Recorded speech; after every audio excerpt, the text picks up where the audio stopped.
Assalamualaikum warahmatullahi wabarakatuh.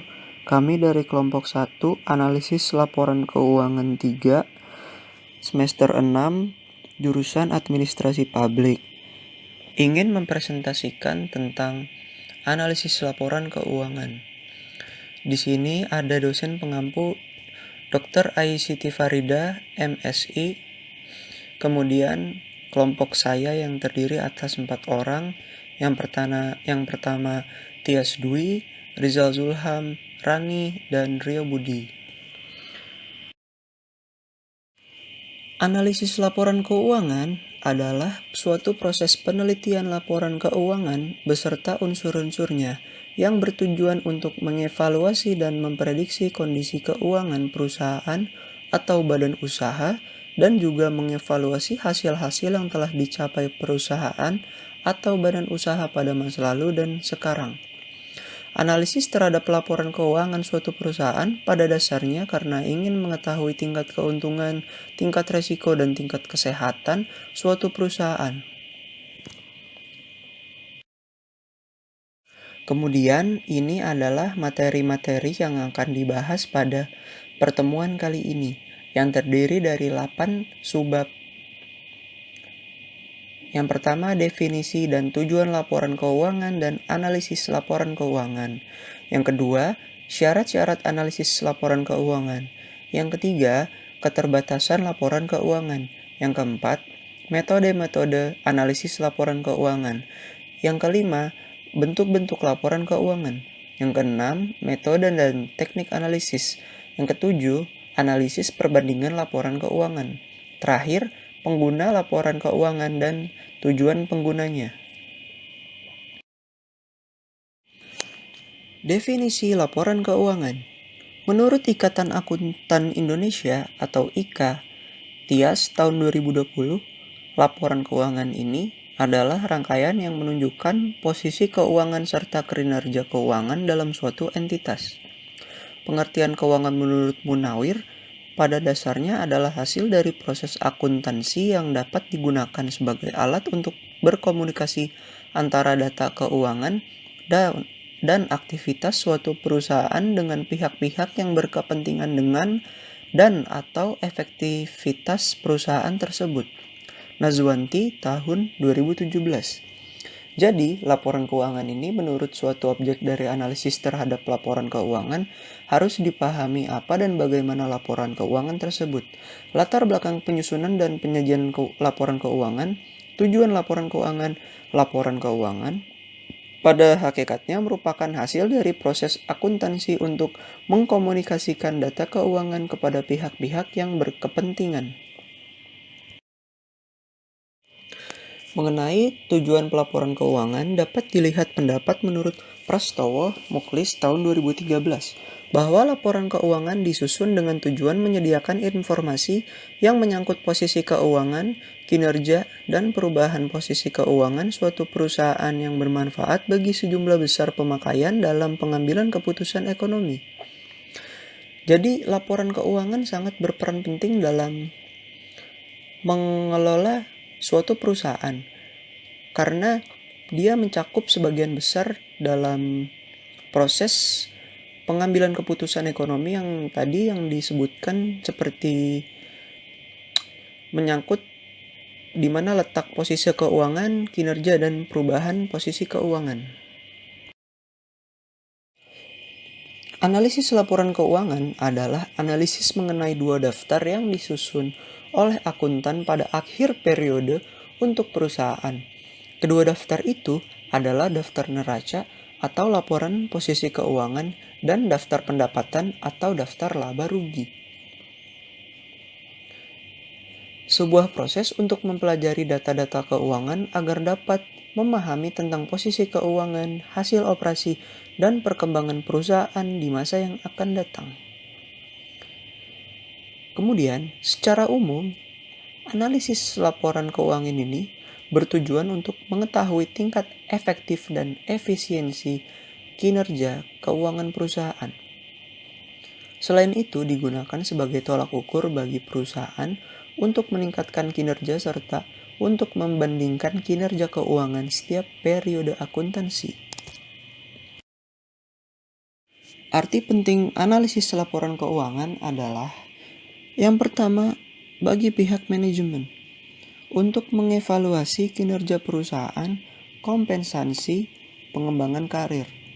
Yang kedua, bagi pemegang saham untuk mengetahui kinerja perusahaan, pendapatan, dan keamanan investasi.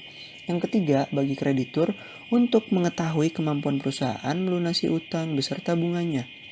Yang terakhir, bagi pemerintah untuk pajak dan persetujuan untuk go public.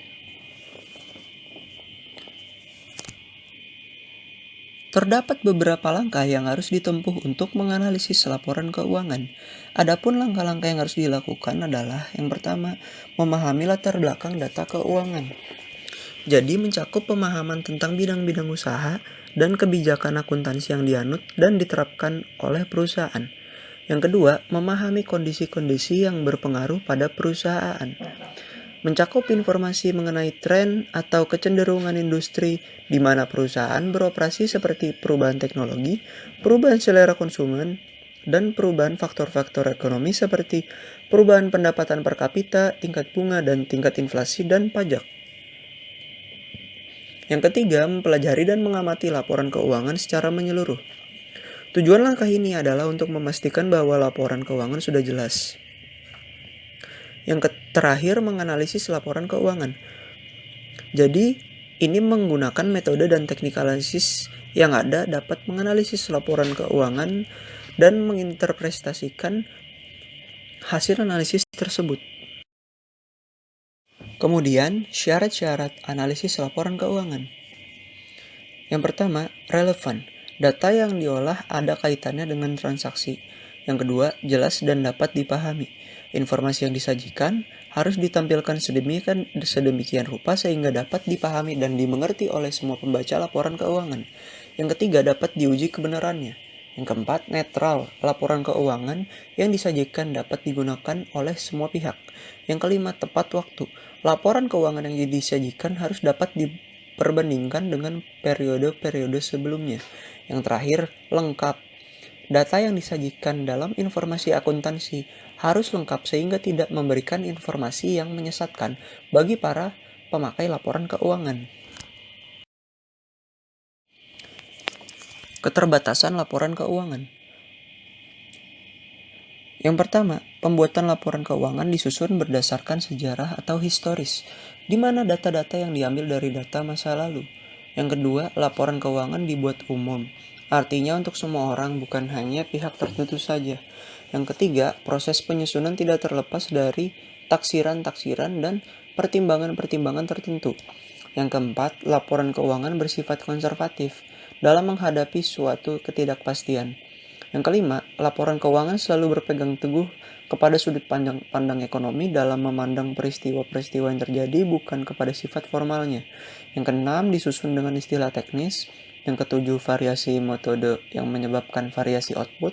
Yang kedelapan, terkadang mengabaikan informasi kualitatif. Adapun metode-metode analisis laporan keuangan terbagi menjadi 4 bagian. Yang pertama, analisis rasio keuangan. Ini merupakan kegiatan membandingkan angka-angka yang ada dalam laporan keuangan dengan cara membagi satu angka dengan angka yang lainnya. Yang kedua, analisis DuPont adalah analisis yang mempertajam analisis rasio dengan memisahkan profitabilitas dengan pemakaian aset. Yang keenam, analisis cross-sectional merupakan suatu teknik analisis dengan melakukan perbandingan terhadap hitungan dalam bentuk rasio antara suatu perusahaan dengan perusahaan lainnya dalam lingkup yang sejenis. Yang terakhir, time series analysis adalah membandingkan secara antar waktu atau antar periode. Dengan tujuan itu, nantinya akan terlihat dengan bentuk angka dan grafik. Bentuk-bentuk laporan keuangan. Yang pertama, neraca. Menurut Jarwanto, mendefinisikan neraca adalah yang sistematis tentang aktiva atau aset, utang, liabilities, dan modal sendiri owner equity dari suatu perusahaan pada tanggal tertentu. Menurut Rianto, aset dapat dibagi atas dua kelompok besar, yaitu aset lancar adalah aset yang habis dalam satu kali perputaran dalam proses produksi, dan proses perputarnya adalah dalam waktu yang pendek, umumnya kurang dari 1 tahun. Kemudian, yang kedua, laporan laba rugi. Laporan laba rugi merupakan laporan prestasi perusahaan selama jangka waktu tertentu. Tujuan utama dari laporan laba rugi adalah melaporkan kemampuan perusahaan yang sebenarnya untuk memperoleh laba. Menurut Mahfuz dan Mahmudi, laporan laba rugi perhitungan sisa hasil usaha adalah laporan tentang hasil usaha atau operasi perusahaan badan lain selama jangka waktu periode akuntansi tertentu, misalnya 1 tahun. Kemudian, metode dan teknik analisis. Menurut Munawir Fitriani tahun 2019, terdapat 2 metode analisis yang digunakan oleh setiap penganalisa laporan keuangan, yaitu yang pertama, analisa horizontal. Analisa ini mengadakan pembandingan laporan keuangan untuk beberapa periode atau beberapa saat, sehingga akan diketahui perkembangannya. Metode ini disebut juga metode analisa dinamis. Yang kedua, analisa vertikal, yaitu analisa laporan keuangan yang hanya meliputi satu periode saja dengan membandingkan antara pos yang satu dengan yang lainnya, sehingga hanya akan diketahui keadaan keuangan atau hasil operasi pada saat itu saja. Metode ini disebut juga dengan metode analisa statis.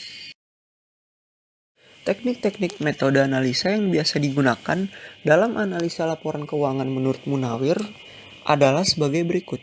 Yang pertama, analisa perbandingan laporan keuangan. Ialah metode dan teknik analisa dengan cara membandingkan laporan keuangan untuk 2 periode atau lebih. Yang kedua, tren atau tendensi. Ialah suatu metode atau teknik analisa untuk mengetahui tendensi daripada keadaan uangnya. Apakah menunjukkan tendensi tetap naik atau turun. Yang ketiga, laporan dengan persentase per komponen. Ialah suatu metode analisis untuk mengetahui persentase investasi pada masing-masing aktiva terhadap total aktivanya. Kemudian, yang keempat, analisa sumber dan penggunaan modal kerja. Ialah suatu analisa untuk mengetahui sumber-sumber serta penggunaan modal kerja atau untuk mengetahui sebab-sebab berubahnya modal kerja dalam periode tertentu. Yang kelima, analisa sumber dan penggunaan kas. Adalah suatu analisa untuk mengetahui sumber-sumber serta penggunaan uang kas atau untuk mengetahui sumber-sumber serta penggunaan uang kas selama periode tertentu. Yang keenam, analisa rasio. Ialah suatu metode analisa untuk mengetahui hubungan dan pos-pos tertentu dalam neraca atau laporan rugi laba secara individu atau kombinasi dari kedua laporan tersebut. Yang ketujuh, analisa perubahan laba kotor.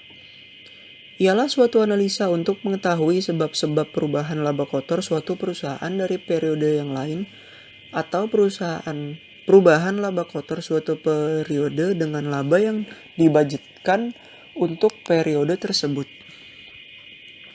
Yang terakhir, analisa break-even. Ialah suatu analisa untuk menentukan tingkat penjualan yang harus dicapai suatu perusahaan tersebut tidak menderita kerugian, tetapi juga belum memperoleh keuntungan. Kemudian, ada analisis perbandingan laporan keuangan.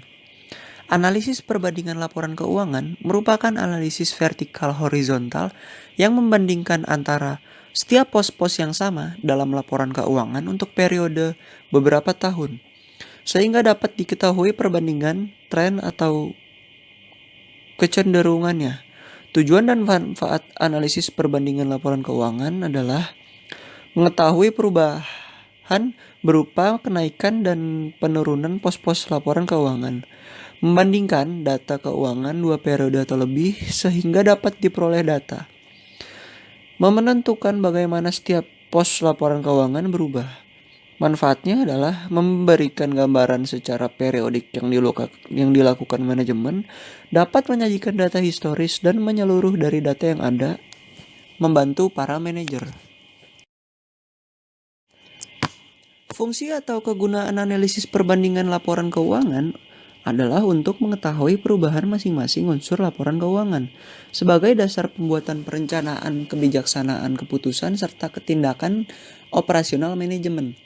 Kemudian, prosedur perbandingan laporan keuangan yang baik adalah langkah awal yang baik di dalam melakukan analisis laporan keuangan adalah dengan menyajikan laporan keuangan secara komparatif, misalnya untuk 2 atau 3 tahun atau lebih. Dengan penyajian laporan keuangan seperti ini akan dapat diperoleh gambaran mengenai pergerakan dan kecenderungan serta memberikan petunjuk yang berharga di dalam rangka memprediksi masa yang akan datang. Kemudian, contoh kasus dan analisa perbandingan laporan keuangan berikut merupakan analisis perbandingan PT Rimba Karya Tama dengan menggunakan metode analisis horizontal dan analisis vertikal, yaitu dengan membandingkan laporan keuangan selama 2 periode dengan memakai bentuk neraca, laporan laba rugi, serta juga dari sisi analisis rasio likuiditas, solvabilitas, dan rentabilitas. Kemudian ini adalah contoh dari perbandingan horizontal dan perbandingan vertikal.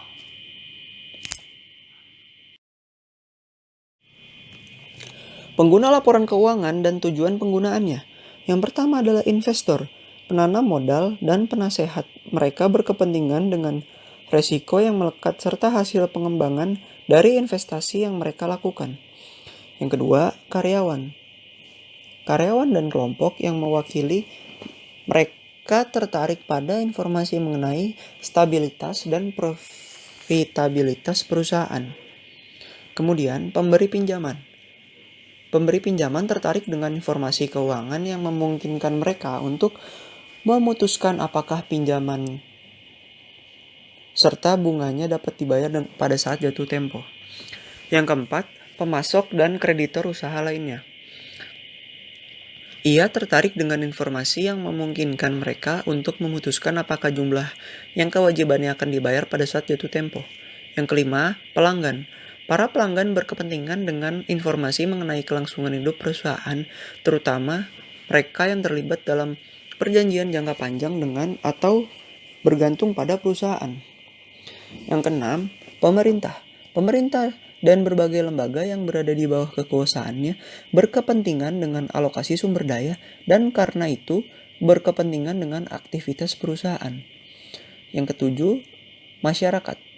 Perusahaan mempengaruhi anggota masyarakat dalam berbagai cara. Misalnya, perusahaan dapat memberikan kontribusi berarti pada perekonomian nasional, termasuk jumlah orang yang dipekerjakan dan perlindungan kepada penanam modal domestik. Kesimpulannya adalah, laporan keuangan ini merupakan suatu objek dari analisis terhadap laporan keuangan. Harus dipahami apa dan bagaimana laporan keuangan tersebut, latar belakang penyusunan dan penyajian laporan keuangan, tujuan laporan keuangan, sedangkan analisis laporan keuangan adalah sebuah proses untuk mempelajari data-data keuangan agar dapat memahami tentang posisi keuangan, hasil operasi, dan perkembangan perusahaan di masa yang akan datang. Maka dari itu, analisis laporan keuangan sangat penting untuk diterapkan pada sistem suatu perusahaan. Karena dengan menggunakan analisis keuangan ini, perusahaan dapat mengetahui apa saja yang dicapai perusahaan dalam suatu periode. Analisis laporan keuangan juga sangat berperan penting dalam mempermudah jalannya suatu perusahaan.